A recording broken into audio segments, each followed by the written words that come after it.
Yo, welcome back to the channel. Now today guys, I wanted to talk about the build that I'm running with my Sorcerer, because people have been coming in and out of the stream and they've been asking what build am I running, why am I running that, and so on and so forth. So I thought I would of course just make a video for it.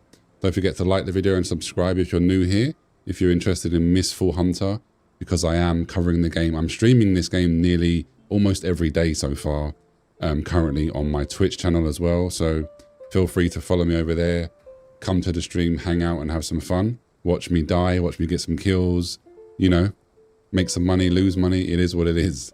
But anyway, what I am using, I will show you here. This is the blue. I'm only going to talk about blue, by the way, and purple. I'll show you my blue and purple. If you really want, I can add a code for green. But to be honest, in my opinion, you shouldn't even be worrying about greens. Just focus on blue and purple. With greens, it's just wear whatever. It is what it is kind of thing. Because with Sorcerer, the gear, when you're below blue, it's not exactly the greatest anyway. But yeah, this is the affixes that I'm running. This is after I've drank the victory wine. So eloquence is like mandatory. I have this at level 7 because you want obviously better chanting speed. Also, the chanting cannot be interrupted by minor impacts as well. Then I have Valor because this increases your attack. Obviously, ideally, it'd be good to have it at level 7, but I've got it at level 6. More attack is self-explanatory, means more damage, right? And also you get defense penetration as well. Curse, I have the curse because I play the elemental sorcerer. I don't play Stardust. I play mostly solo, so I play mostly solo, so that's why I don't really use Stardust. I'm not saying that you can't play Stardust in solos, because there's many people that do, but I actually prefer to play Elementalist. I like to have fireballs and I like to have ice magic. That's just what I like to use. So I'm using Curse because of the debuff duration. This is at level 5, so I get plus 25%. So what that will do is obviously the burn will tick for longer. Then I have Elusive because it reduces the energy cost to dodge. And then I have Sky Piercer and Swift is on here. This isn't mandatory for me, it's just on here. These are the ones that I'm focusing on the most for myself is Eloquence, Valor, Curse, and Elusive. It would be nice to have maybe a bit more movement speed whilst I'm aiming, but whatever. Or you could go for more damage when you're jumping in the air with Sky Piercer. I'll leave that up to you. But like I said, these for me are the mandatory ones. That's what I go with. It's up to you if you want to obviously mix and match and change that. When it comes to the skills that I use, like I said, I use the Elemental Sorcerer. I'm not using Stardust. You have the normal Firebolt, which is your normal left click. Obviously hold to charge does more damage. If you don't have time to charge it, obviously just left click, but it won't do a lot of damage. Then I use the Flame Blade. Now, this is a really good skill, really good attack, but sometimes, as you can see, it hits in like a arc fashion. So sometimes this will miss, even when you think that it should hit. There are occasions where it will just straight up miss. So you need to be careful with this one. I find I get more hits if I sort of aim my camera down a little bit. So not straight to the ground, but just look down a little bit and then I attack. And then I'm using the Deep Freeze, which is self-explanatory. You'll hit down to the ground and then you'll freeze them and knock them back. Now, what you need to pay attention to is you'll see here above the mob's head, there is a glowing white like ice particle. They will not be frozen unless they have the glowing particle on there. So what I normally do is if you do a charged attack, a charged basic attack, you will then see that you got the glowing thing above their heads. So charge basic, then get in their face and use the Deep Freeze, so then they'll be frozen. Then you will then go to the Flame Blade, attack them with the Flame Blade. Obviously this is in a perfect scenario, right? But that's the combo that I go with. Then over here, If they're getting very aggressive and they're trying to get in my face, I use the Windcraft to try and knock them back. Again, obviously, if you miss, it's whatever, they might dodge it, but normally you can normally hit them quite easily and then send them going backwards. Then this one isn't mandatory. You can swap this out for whatever you like. I see people using Mistwalk. I've seen people using Arcane Armor, and I see people using Cryptic Ward, where you have to basically time your parry. But these two for me, in solos anyway, is mandatory. Phantom Step, because you move faster, and also your footsteps are completely silent. And then Shadow Veil, because if you need to get out of jail quickly, go invis and escape.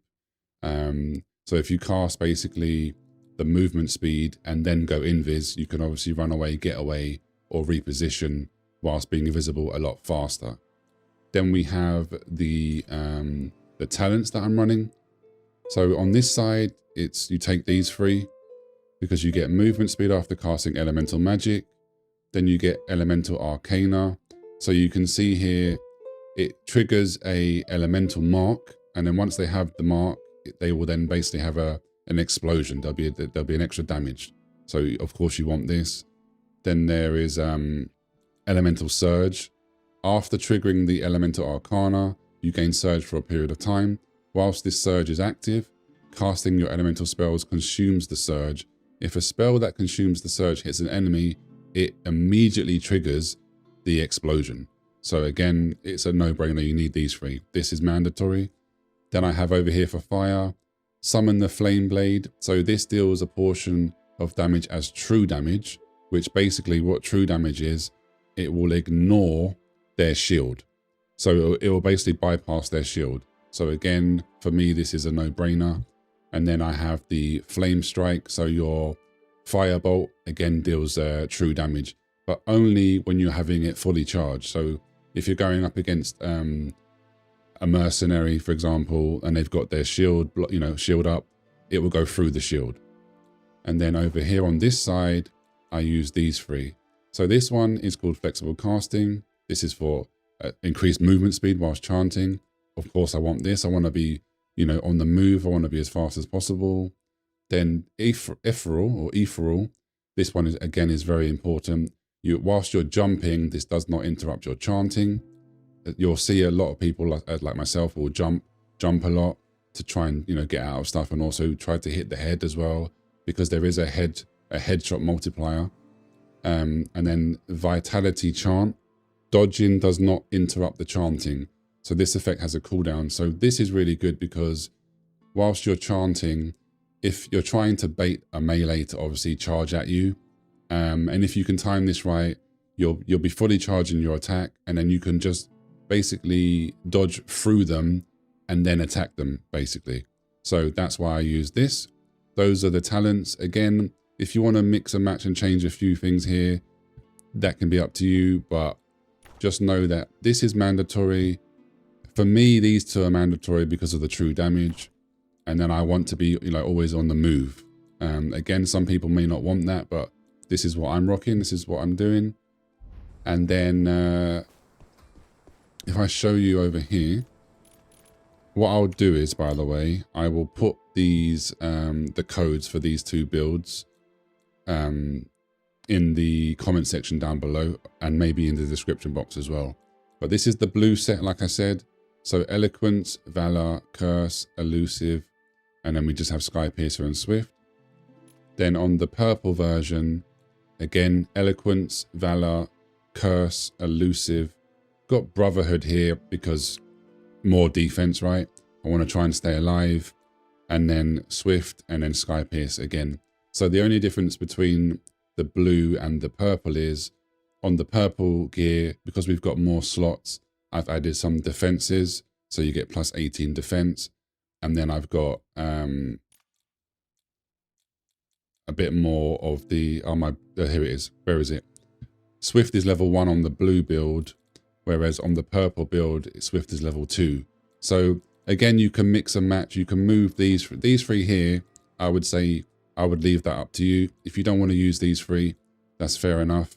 But these again, like I said, for me, these are mandatory, but you can move around. In the purple version, you've got more leeway, and then obviously in legendary, you're going to have even more leeway, right, to move around. So yeah, but that's basically the build, guys. That's what I've been running. I'm having a lot of fun with it. Is it the best thing ever? I wouldn't say it's like the most insane build. I just think it's fun. It does a lot of good damage when you're in good gear, like I said. Early levels, it's a little bit more tricky, but to be honest, most builds kind of suffer early on, unless unless you're a bow or an assassin. Those two builds are kind of strong regardless, but whatever. We're not going to get into that in this video. But anyway, I hope you've enjoyed this one. I hope this has helped. Leave me a comment down below. What build are you running? What class are you playing? And like I said, if you want to have a chat over on my Twitch, don't forget to follow me over there. We can discuss the build. If you want me to go into even more, you know, in-depth reasons why I do certain things, feel free to ask. But anyway, hope you have a beautiful day. Take care, and I'll see you very, very soon in the next video. Take care. Peace.